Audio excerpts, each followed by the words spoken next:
अध्यक्ष महोदय, आज मैं अपने एनडीए के गठबंधन को और प्रधानमंत्री जी को मैं धन्यवाद अर्पित करना चाहता हूं कि इस अविश्वास प्रस्ताव पर बोलने का मुझे मौका दिया। लेकिन जो ये दृश्य अध्यक्ष महोदय इस प्रजातंत्र के मंदिर में आज हम देख रहे हैं,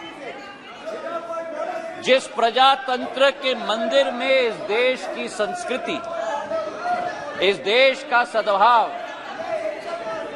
इस देश की विचारधारा निर्मित की जाती, जिस प्रजातंत्र के मंदिर से देश की 140 करोड़ जनता अपनी प्रेरणा लेती, उस प्रजातंत्र के मंदिर में ये स्पष्ट हो गया है अध्यक्ष महोदय कि इन लोगों को ना देश की चिंता है, ना प्रधानमंत्री के पद की चिंता है, ना राष्ट्रपति के पद की चिंता है। इनको तो केवल अपनी हैसियत की चिंता है। ये देश को पूर्ण रूप से स्पष्ट हो गया। अध्यक्ष महोदय, मुझे 20 साल हो गए हैं इस संसद में, मेरा अपना सौभाग्य मैं मानता हूं, लेकिन ऐसा दृश्य में मैंने 2 दशक में नहीं देखा है कि जिस तरीके से इस देश के सर्वोच्च पद के व्यक्ति 140 करोड़ जनता के हृदय में स्थापित इस देश के प्रधानमंत्री के प्रति जो शब्दों का उपयोग विपक्ष के द्वारा किया गया है, मैं मानता हूं कि सदन के सामने नहीं लेकिन देश की जनता के सामने इन्हें माफी मांगनी चाहिए। आज जो दृश्य हम देख रहे हैं अध्यक्ष महोदय कि अविश्वास प्रस्ताव के आधार पर, अध्यक्ष महोदय मैं आपका संरक्षण चाहूंगा। ये बोलने के लिए कभी तैयार हो जाते हैं लेकिन सुनने के लिए तैयार नहीं होते। न देश की जनता की ठोक कर 2 बार चुनाव में नतीजा हजम करने के लिए तैयार है, न सदन की बात सुनने के लिए तैयार है। आज जो स्थिति उत्पन्न हुई है अध्यक्ष महोदय, जो अविश्वास प्रस्ताव लाया गया, सर आपका संरक्षण मैं चाहता हूं, इनको कंट्रोल किया जाए। देश की जनता ने तो अपना पूरा परिणाम इनके चेहरे पे दिखा दिया। जो जनता के सामने नहीं कर पा रहे वो आज सदन में बैठ के कोशिश कर रहे हैं करने के लिए। जो अविश्वास प्रस्ताव इनके द्वारा यहां लाया गया, यह अविश्वास प्रस्ताव मणिपुर की बात नहीं है। मिशन मणिपुर के आड़ में ये अपनी राजनीतिक रोटियां सेकने के लिए आज यहां उपस्थित हुए हैं। पिछले 2 दिन से मैं सुन रहा हूं अध्यक्ष महोदय, हम इनको भी बता दें कि अगर ये इनका वर्ताव रहा तो इनकी बात भी इस प्रजातंत्र के मंदिर में हम सुनने नहीं देंगे। पूर्ण रूप से स्पष्ट करना चाहते हैं अध्यक्ष महोदय, जो इस क्षेत्र में और इस सदन में प्रस्तुतिकरण हुई है, ये वो बादल है जो गरजना चाहते हैं लेकिन बरसते नहीं। ये वो बादल है जो चर्चा में रहना चाहते हैं लेकिन चर्चा सुनना नहीं चाहते। अध्यक्ष महोदय, आज अध्यक्ष महोदय ये अविश्वास प्रस्ताव जो लाया गया है, सारे आवश्यक विमर्श एक तरफ रखे गए हैं और इनकी हट एक तरफ। हमारे देश के प्रधानमंत्री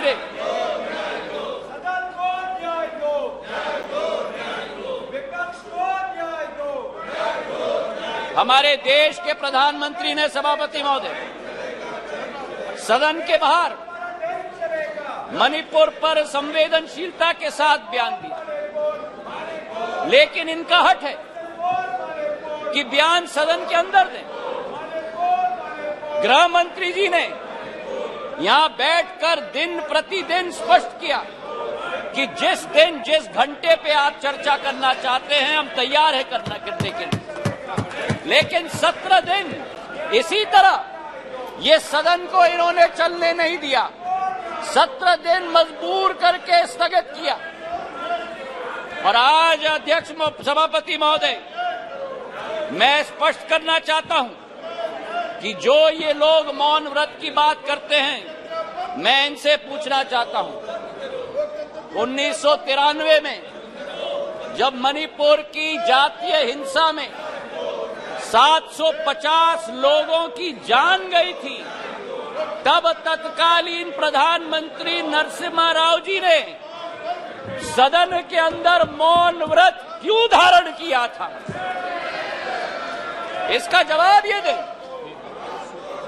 और केवल सन 1993 में नहीं, लेकिन 2011 में जब मणिपुर में 123 दिन ब्लॉकेड चला, जातीय हिंसा चली, तब उस समय में भी तत्कालीन प्रधानमंत्री मनमोहन सिंह जी ने सदन के अंदर मौन व्रत क्यों धारण किया था? इसका उत्तर भी ये लोग दें। तो सभापति महोदय, मैं आपसे पूछना चाहता हूं कि ये अगर दोगली राजनीति नहीं है, ये अगर पॉलिटिक्स ऑफ कन्वीनियंस नहीं है, तो क्या है? मैं पूछना चाहता हूं। आज सभापति महोदय, लोकतांत्रिक व्यवस्था पर मैं इनको भाषण नहीं दूंगा, लेकिन जो इनकी अवसरवादी सोच है, उसका पर्दाफाश पूरे देश के जनता के समक्ष में रखना चाहता हूं।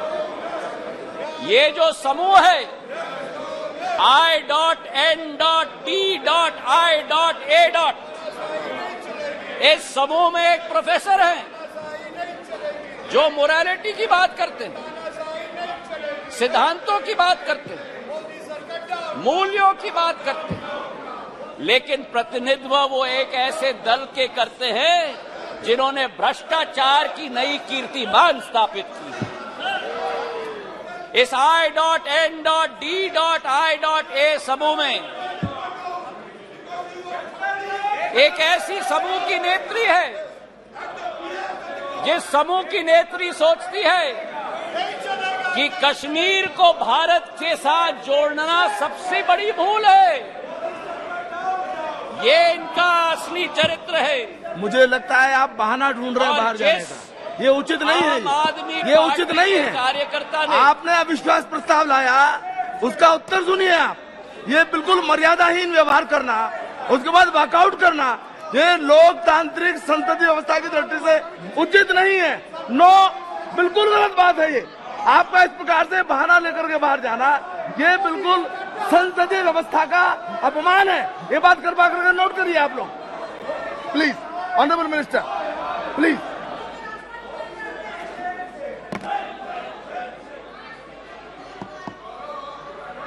सभापति महोदय, देश की जनता ने इनको बाहर का दरवाजा दिखा दिया है। अब सदन से भी स्वयं बाहर जा रहे हैं।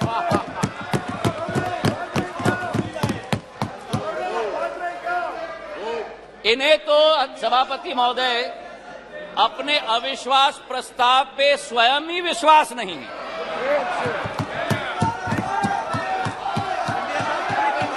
सुन लो, धैर्य रखो और सुन लो। इतने उत्तेजित मत हो। जो देश की जनता ने परिणाम दिया है वो स्वीकार करो। अब सभापति महोदय, इनके जो एक समूह है I.N.D.I.A. घमंडिया समूह, उस समय में समूह में आम आदमी पार्टी के कार्यकर्ता ने स्वयं यूपीए सरकार पर 2G और कोल स्कैम का PI लगवाया, और आज कांग्रेस का हाथ आपके साथ। ये स्थिति अंदर की बात। और वही स्थिति सभापति महोदय, हमारे टीएमसी के साथी यहां बैठे हुए थे, जिस टीएमसी के बारे में अधीर दा रोज इस सदन में लपक कर भ्रष्टाचार की बात करते थे, चिटफंड की बात करते थे, अपने संसदीय क्षेत्र में कार्यकर्ताओं की कत्लों की बात कर रहे थे। आज वही कांग्रेस पार्टी और वामपंथी दल हाथ में हाथ उस टीएमसी के साथ मिला रहे हैं सभापति महोदय। तो ये इनकी असलियत है। और जो मैं कहना चाहता हूं सभापति महोदय कि अगर इन लोगों को अपने गठबंधन में एक दूसरे के विरोधी होकर भी सत्ता के लालच के साथ पूरे तरीके से कुनबे की तरह साथ में आ रहे हैं। आरजेडी और जेडीयू की बात करें, लालू प्रसाद यादव जी पर जो रोजगार का आरोप लगाया था, जमीन पर रोजगार का एक्ट का आरोप लगाया था, वो जेडीयू के वर्तमान के अध्यक्ष ने स्वयं सीबीआई को सबूत अपने हाथों से दिलवाया था। और आज दोनों हाथ में हाथ मिलाकर चल रहे हैं। ये संविधान बचाने की बात करते हैं सभापति महोदय, ये क्या अपना ईमान पहले बचा पाएं, उसका उत्तर देश की जनता को दें। आज सभापति महोदय विचित्र स्थिति है। आ गए, ये नाटक कर रहे थे, आ गए क्या नाटक करते हो? आपका स्वागत है, अंदर जाता है। बहुत बढ़िया ड्रामा कर रहे हैं। आपका स्वागत है। आज बड़ी विचित्र स्थिति है सभापति महोदय कि जिनके दिल नहीं मिलते वे दल मिल चुके, जिनके दिल नहीं मिलते वे दल मिल चुके हैं, और जिनके इतिहास में वैचारिक या व्यवहारिक संबंध या सिद्धांतिक संबंध न हो, वो आज लोकसभा चुनाव के लिए एक साथ होकर लोकतंत्र बचाने की आवाज लेकर आज सदन में आए। जहां मणिपुर हिंसा की बात की गई सभापति महोदय, इस मणिपुर की घटना का इस्तेमाल या मैं कहूं दुरुपयोग करके अपना लॉन्च पैड बनाने की ये कोशिश कर रहे हैं। जो मणिपुर में घटना घट रही है ये निंदनीय है, घोर निंदनीय है। कोई भी भारतीय नागरिक इसका सपोर्ट नहीं कर सकता। हम सबके लिए ये घोर निंदनीय घटना है। लेकिन अध्यक्ष महोदय, सभापति महोदय, अगर भारत के इतिहास के काले पन्ने पलटें तो मैं पूछना चाहता हूं, सन 1964 के बंगाल के दंगे के समय में ये मौन क्यों थे? और अगर सन 1964 की हम बात न करें तो सन 84 के सिख दंगों के समय में जब 4000 हमारे सिख भाई बहनों को जिंदा जलाया गया था, तब ये मौन क्यों थे? मेरठ के सन 87 के दंगों के समय में ये मौन क्यों थे? और सन 1990 से 30 साल जो कश्मीर में 40,000 लोगों की मौत हुई और कश्मीर जल रहा था, तब ये मौन क्यों थे? और मैं अधीर रंजन जी का जो शब्द था, जो अंग्रेजी का कोटेशन उन्होंने दिया, इन सभी समय में एवरी मॉर्निंग सभापति महोदय, new widows were हाउलिंग, every morning new children were crying, every morning new houses were falling. और मूक दर्शक के रूप में हमारे ये साथी बैठकर सरकार में बैठे हुए थे। आज यहां बैठकर गौरव गोगोई जी ने, सबर रखो, सबर रखो, आराम से सुनो, सबर रखो, थोड़ा सीख लो। गौरव गोगोई जी ने आसाम अकॉर्ड की बात की। जिस आसाम अकॉर्ड की बात की, उस आसाम अकॉर्ड का क्रियान्वयन कांग्रेस की सरकार ने कभी की? आज मैं पूछना चाहता हूं कि हमारे पड़ोसी देश बांग्लादेश के साथ 68 वर्षों में हमारे बॉर्डर को निर्धारित नहीं किया था। 2014 में जब प्रधानमंत्री जी ने शपथ ली, 1 साल के अंदर बांग्लादेश का बॉर्डर निर्धारित करने का काम प्रधानमंत्री नरेंद्र मोदी जी ने किया था। अगर सच्चाई मैं बताऊं, प्लीज प्लीज उत्तेजित मत हो, उत्तेजित मत हो गौरव। नो नो, अगर बोलते हो तो सुनने की क्षमता रखो, सुनने की क्षमता रखो। बैठिए, जनता ने गौरव आपकी चिल्लाने को आप बैठ जाइए, बैठ जाइए। सभापति महोदय, समय मणिपुर का सांसद इस सदन में रोते रोते हुए उनका वक्तव्य क्या था इस संसद में मैं पूछना चाहता हूं। जब आपकी सरकार यहां भी थी और आपकी सरकार वहां भी थी, मणिपुर के सांसद ने इस संसद में 1993 में वक्तव्य दिया। उन्होंने कहा, and I quote, the state government is helpless, it has no funds, the state government cannot even afford to purchase weapons for the security persons to fight the insurgents.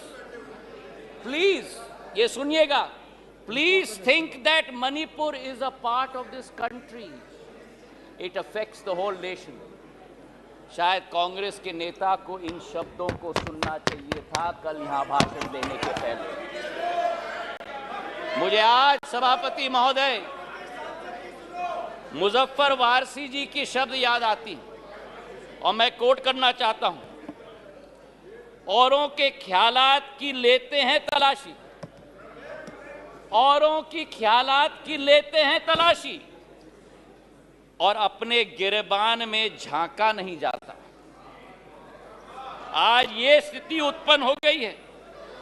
तथ्यों के आधार पर अगर हम बात करें, कल गृह मंत्री जी ने सदन में पूरा व्याख्यान दिया।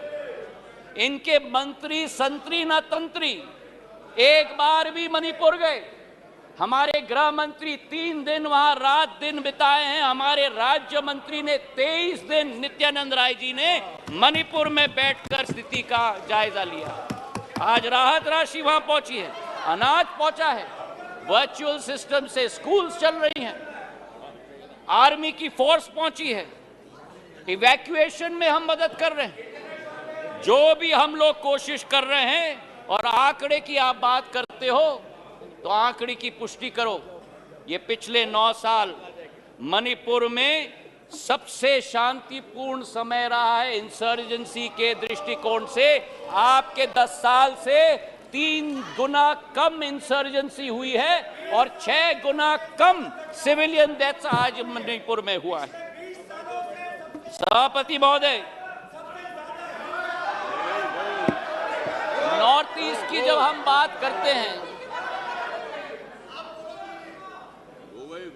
नॉर्थ ईस्ट की जब हम बात करते थे 1 दशक पहले, तो चित्र हमारे दिमाग में आता था, हिंसा का चित्र आता था, आतंक का चित्र आता था, अस्थिरता की चित्र आती थी। और उसके पीछे एक कारण है। उसके पीछे कारण यह है कि दशकों से जो सरकार रही थी, उनकी सोच विचारधारा थी कि अगर बॉर्डर विलेजेस में और उत्तर पूर्वी क्षेत्र में अगर विकास किया तो वहां जागरूकता उत्पन्न होगी, इसलिए उन्हें विकास से वंचित रखा जाए। हमारे प्रधानमंत्री ने 2015 में, देश के प्रधानमंत्री ने पहला कदम लिया। जो भी हिंसक संगठन थे मणिपुर के, उनके विरुद्ध सर्जिकल स्ट्राइक करके म्यांमार तक खदेड़ के भेज दिया था सभापति महोदय।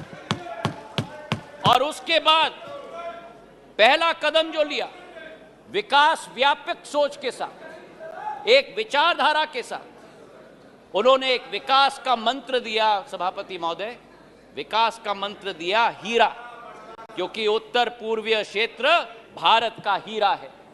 हीरा मतलब हाईवे, हीरा मतलब इंटरनेट, हीरा मतलब रेलवेज, हीरा मतलब एविएशन। और जिस उत्तर पूर्वी क्षेत्र में केवल 2500 करोड़ का रेलवे बजट होता था, आज 10,000 करोड़ रुपए का रेलवे बजट है। सभापति महोदय, आपको आश्चर्य होगा कि मेघालय जैसे राज्य को 100 साल इंतजार करना पड़ा, जब तक प्रधानमंत्री नरेंद्र मोदी जी नहीं बने, कि मेघालय को अपने 100 साल में पहला स्टेशन मिला जब बीजेपी और एनडीए की सरकार बनी। नागालैंड को 100 साल बाद शोकुवी में एक रेलवे स्टेशन, दूसरा रेलवे स्टेशन मिला। और इसी के साथ साथ जब यूपीए की सरकार थी, उस समय सड़क की प्रगति और विकास, गडकरी साहब यहां बैठे हुए हैं, 1.5 किलोमीटर प्रतिदिन की कछुआ चाल के आधार पर चलती थी। प्रधानमंत्री नरेंद्र मोदी जी और गडकरी जी की जोड़ी ने आज उत्तर पूर्वी राज्य में 3.5 किलोमीटर प्रतिदिन की रफ्तार से आज सड़क बनाने का काम किया। हाईवेज और ब्रिजेस की जाल बनी। किरेन रिजिजू के साथ मेरा प्रवास वहां हुआ है। हमने दोनों देखा है कि भारत में अगर पानी पर सबसे लंबा पुल बना है तो अगर कहीं बना है तो ढोला सदय ब्रिज ब्रह्मपुत्र पर हमारे असम के राज्य में बना हुआ है। और उसी के साथ किसी ने कभी कल्पना नहीं की थी उत्तर पूर्वी राज्यों के बारे में, पर उत्तर पूर्वी राज्यों को विश्व के साथ जोड़ने का अगर संकल्प किसी का रहा तो भारत को म्यांमार और थाईलैंड के साथ सुपर हाईवे बनाने का काम प्रधानमंत्री नरेंद्र मोदी जी का रहा। मुझे तो आश्चर्य हुआ सभापति महोदय कि इनके अरुणाचल प्रदेश और सिक्किम, हमारा भी है पर मेरे साथी हैं, अरुणाचल प्रदेश के हमारे वहां के भी सांसद मेरे साथी, पर अरुणाचल प्रदेश और सिक्किम दो उत्तर पूर्वी राज्यों में आजादी के 67 वर्ष बाद भी एक भी एयरपोर्ट नहीं। उस समय में ये 7 निग्लेक्टेड सिस्टर्स थी, लेकिन प्रधानमंत्री जी के आने के बाद आज उत्तर पूर्व में प्रधानमंत्री जी के पूर्वोदय के मंत्र के साथ विकास का एक नया उदय पूर्वोदय में हो रहा है। मुझे दुख भी हुआ सभापति महोदय और मुझे आश्चर्य भी हुआ। हमारी कोशिश रहती है कि इस संसद में कभी भी व्यक्तिगत आक्षेप, हम एक दूसरे के साथ सहमत न हो, हम एक दूसरे की नीतियों पर, हमारी नीयत पर कटाक्ष जरूर करें, पर व्यक्तिगत आरोप कभी नहीं होना चाहिए। और जो आरोप इस हाउस में किया गया कल सभापति महोदय, मुझे आश्चर्य भी हुआ और दुख भी हुआ जब राहुल गांधी जी ने सदन में कहा कि प्रधानमंत्री के लिए मणिपुर हिंदुस्तान का भाग नहीं। मैं बताना चाहता हूं आपको सभापति महोदय कि जिस प्रधानमंत्री ने उत्तर पूर्वी राज्य को विश्व के साथ जोड़ा है, जिस प्रधानमंत्री का उत्तर पूर्वी क्षेत्र के साथ दिल का रिश्ता है, जिस प्रधानमंत्री ने भारत के दुश्मनों को उत्तर पूर्वी राज्य से खदेड़ खदेड़ कर बाहर कर दिया हो, जिस प्रधानमंत्री के रोम रोम में भारत माता बसती हो, जिस प्रधानमंत्री ने भारत कश्मीर को भारत के अभिन्न अंग बनाने के लिए अनुच्छेद 370 रद्द किया हो, श्यामा प्रसाद मुखर्जी के सपने को एक विधान, एक प्रधान और एक निशान को साबित किया हो। मैं बताना चाहता हूं विपक्ष को सभापति महोदय कि भारत को अलग अलग टुकड़ों में देखने की विचारधारा आपकी है, हमारी नहीं। हमारे सभापति महोदय, बैठो बैठो बैठो, आराम से बैठो। आपने ही चेंज कराया, मुझे कान खोल के सुन लो, सत्य सुन लो, आपने ही चेंज कराया। अब मेरा मुंह मत खुलवाना सभापति महोदय। जिस अविश्वास प्रस्ताव को ये लेके आए, इसका सत्य देश की जनता के समक्ष होनी चाहिए। जिस तरह से एक एक वर्ग का विश्वास तोड़ा गया है और जिस तरीके से प्रधानमंत्री जी ने एक एक वर्ग का अविश्वास को विश्वास में परिवर्तित किया है, वो सत्य आज इस सदन के द्वारा देश की जनता के समक्ष जानी चाहिए। किसान सभापति महोदय इस देश की रीढ़ की हड्डी, 60% आबादी हमारी कृषि प्रधान राष्ट्र है, लेकिन अगर किसान का पीठ तोड़ने वाला कोई कालखंड रहा तो 2014 के पहले रहा। आज हमारा किसान को समर्थन मूल्य पर्याप्त मात्रा में मिल रहा है, उसकी खरीदगी पर्याप्त मात्रा में हो रही है। आज हमारे किसान कितने उत्तेजित हो रहे हैं सभापति महोदय, खुजली बहुत आती है, खुजली बहुत आती है। खुजली बहुत आती है। आज हमारे किसान को सभापति महोदय धान की खरीदी में 90% वृद्धि हुई है, गेहूं की खरीदी में 75% वृद्धि हुई है। नरेंद्र सिंह जी यहां बैठे हुए हैं। हमारे समर्थन मूल्य की हम बात करें, 2014-15 में धान की एमएसपी 1360 थी, आज धान की एमएसपी 2183 है, 60% की वृद्धि हुई है। कल कपास की बात की गई, कपास की एमएसपी हम बात करें, कपास की एमएसपी 3350 रुपए होती थी, आज वही कपास की एमएसपी बढ़कर 6620 हो चुकी है, 80% की वृद्धि हो गई। सोयाबीन की एमएसपी 2560 रुपए होती थी, आज 4600 रुपए हो चुकी है, 80% की वृद्धि हुई। तो जहां हमारे देश का किसान, हमारे देश का अन्नदाता समृद्ध हो चुका है, उसी के साथ साथ किसान के लिए जो सीमांत हमारा कृषक है, 80% हमारा कृषक आज भी सीमांत कृषक है, उसके लिए एक सुरक्षा कवच के रूप में किसान सम्मान निधि के जरिए 6000 रुपया प्रति वर्ष 11.5 किसानों के खातों में 2,40,000 करोड़ रुपए प्रधानमंत्री ने पहुंचाने का कार्य किया। यही अंतर है तुष्टीकरण और संतुष्टीकरण के बीच में, सभापति महोदय। और इसी पे मैं बहुत बताना चाहता हूं, मध्य प्रदेश में भारतीय जनता पार्टी की शिवराज सिंह जी की सरकार ने इस 6000 रुपए में 6000 रुपए अतिरिक्त मिलाकर 12,000 रुपया प्रति साल 80 लाख किसानों के खाते में डालने का कार्य किया। हमारे देश के पूर्व प्रधानमंत्री अटल बिहारी वाजपेयी जी का एक सपना था,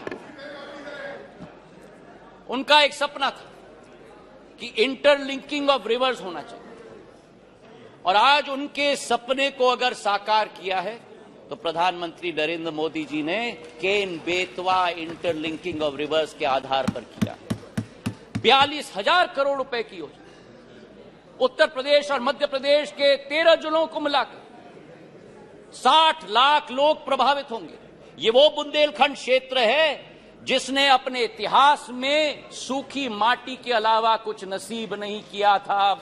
अध्यक्ष सभापति महोदय, आज वहां 11 लाख हेक्टेयर की सिंचाई होगी, 105 मेगावाट की ऊर्जा का सर्जन होगा, और उसी के साथ इस परिवर्तन के स्केल पे भी मैं बात करना चाहता हूं।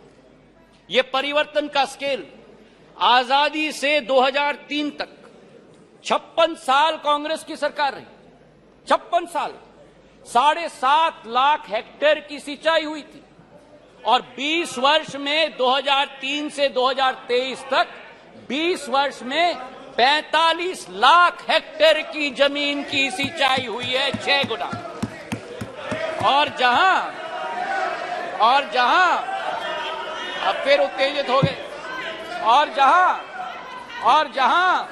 56 वर्ष में 7.5 लाख हेक्टेयर की सिंचाई की योजना दी, वहां प्रधानमंत्री नरेंद्र मोदी जी की सरकार ने एक योजना में 10.5 लाख हेक्टेयर की सिंचाई की योजना दिलवाई।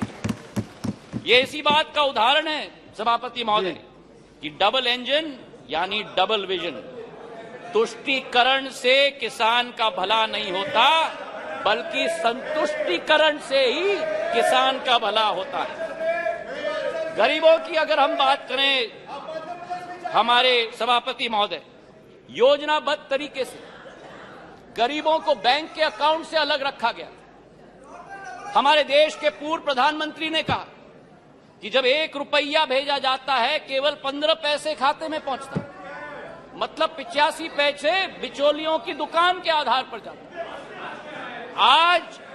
आज हमारे प्रधानमंत्री के द्वारा, नरेंद्र मोदी जी के द्वारा 50 करोड़ जन धन अकाउंट स्थापित करके 25 लाख करोड़ रुपए गरीबों के खाते में डालने का कार्य किया गया है। सभापति महोदय, हमारे गैस के कनेक्शन उज्ज्वला महिलाओं के लिए, हमारे घरों के 3.5 करोड़, हमारे क्षेत्र, हमारे देश की जनता को उत्पन्न करने के लिए हमारे प्रधानमंत्री जी की सोच है।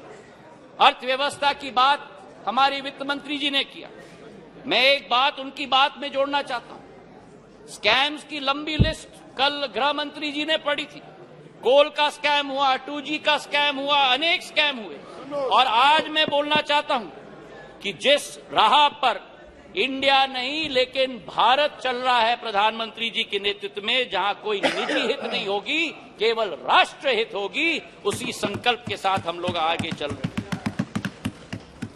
9 साल में सभापति महोदय हम लोग 10 नंबर आर्थिक व्यवस्था के रूप से आज 5 नंबर तक पहुंचे जी। ये एक बहुत बड़ी उपलब्धि है। लेकिन आज मुझे आश्चर्य है जब कहा जाता है कांग्रेस के एक नेता के द्वारा कि इस क्षेत्र में ओवर कॉन्फिडेंस देखिए कांग्रेस की।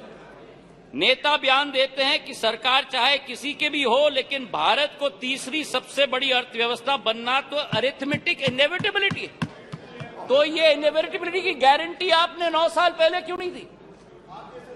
कांग्रेस की सरकार के समय आजादी से आज तक 67 वर्षों में हम लोग केवल 12 नंबर से 10 नंबर पर पहुंचे, और जब 9 साल में 10 नंबर से हम 5 पर पहुंच जाएं तो अरिथमेटिक इनएविटेबिलिटी बन जाती है। ये दोगली नीति कहां से हुई? और आज हमारे दोस्त अमोल कोले जी ने पर कैपिटा इनकम की बात उठाई। मुझे खुशी है उन्होंने उठाई। आपको आश्चर्य होगा सभापति महोदय ये सुनते हुए कि भारत 67 सालों में भी सब साउथ अफ्रीका की पर कैपिटा इनकम को हमने पार नहीं किया जब इनकी सरकार होती थी। 9 साल में पर कैपिटा इनकम आज डबल हो चुका है सभापति महोदय। हमारी सोच और विचारधारा, बैंकिंग सेक्टर की हम बात करें, बैंकिंग सेक्टर देश की रीढ़ की हड्डी होती है और लोन्स तो इनके समय में बच्चों का खेल हो गया था। एक कहावत थी कि फोन पर लोन, ये स्थिति हो गई थी। 5.5 लाख करोड़ से ज्यादा एनपीए का पहाड़ छोड़ के गए थे। आज उसकी सफाई अरुण जेटली जी ने और निर्मला सीतारमण जी ने करके देश को आगे बढ़ने के लिए कैपेक्स की एक नई रचना की शुरुआत की। कभी हम कल्पना कर सकते थे कि भारत में 10 लाख करोड़ रुपए का कैपेक्स का प्रोग्राम होगा और इंफ्रास्ट्रक्चर का कैपेक्स का प्रोग्राम भी ऐसे कि 10 साल में 15,000 किलोमीटर की रेलवे लाइन बनी और एनडीए सरकार के समय में 26,000 किलोमीटर की रेलवे लाइन बनी। हाईवे की निर्माण की बात करें तो 67 वर्षों में 91,000 किलोमीटर के हाईवे और 9 वर्षों में, गडकरी साहब जी यहां बैठे हैं, 55,000 किलोमीटर की हाईवे 9 सालों में 1,45,000 किलोमीटर की हाईवे बनी। और यही स्थिति सिविल एविएशन के क्षेत्र में 74 एयरपोर्ट 67 वर्षों में और 148 एयरपोर्ट 9 वर्षों के अंदर।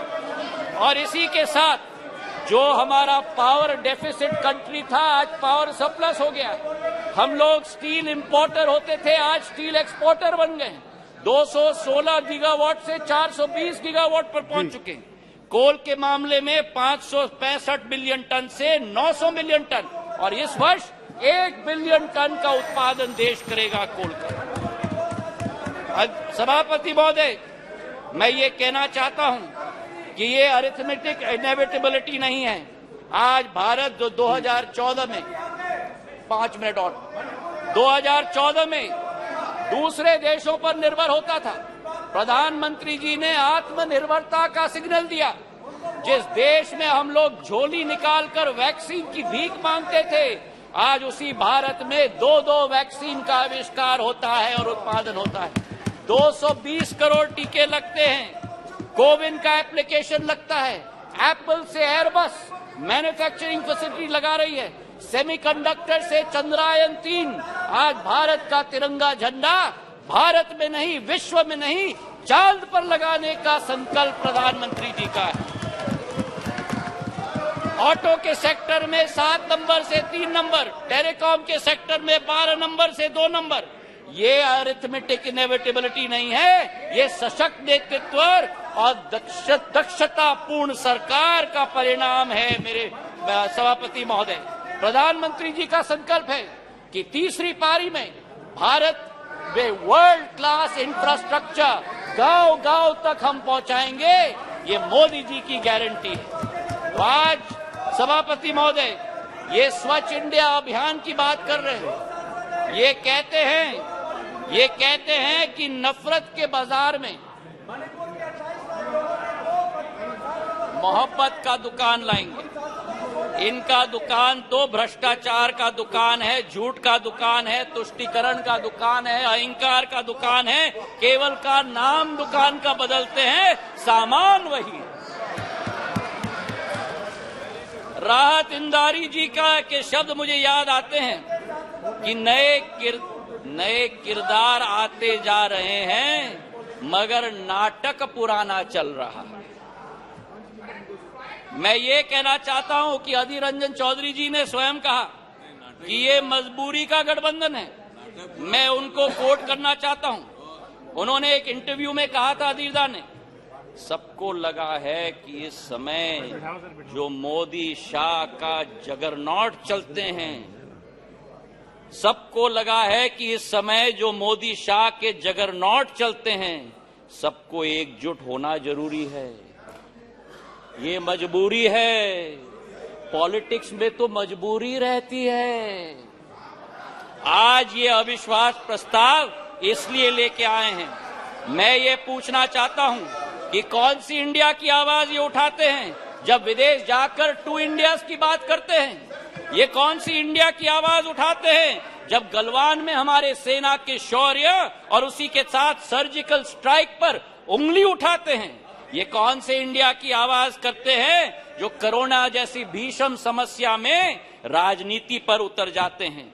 और आज पिछले 2 दिनों से सभापति महोदय मैं सुन रहा हूं विपक्ष को, कोई महाभारत की बात कर रहा है, कोई रामायण की बात कर रहा है, कोई राम की बात कर रहा है, कोई रावण की बात कर रहा है।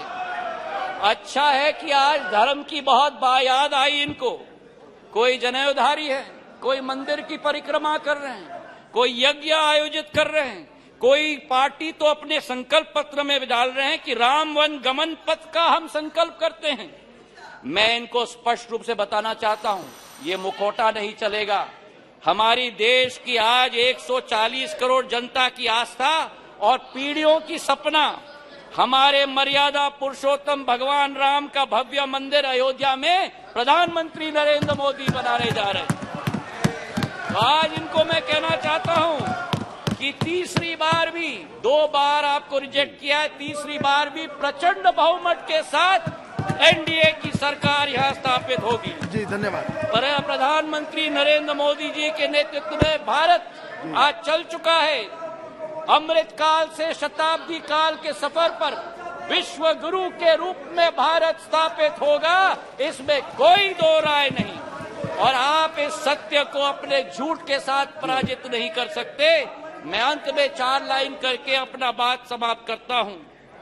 नागफनी पुष्प दे नहीं सकते, नागफनी पुष्प दे नहीं सकते, भ्रष्टाचारी जनहित सोच नहीं सकते। नागफनी पुष्प दे नहीं सकते, भ्रष्टाचारी जनहित सोच नहीं सकते। आपातकाल लगाने वाले संविधान की रक्षा कर नहीं सकते। जनता विरोधी की जिनका रहा है इतिहास, कितने भी चेहरे बदल ले, जनता के हो नहीं सकते। जी धन्यवाद। श्री विजय हंसदा जी।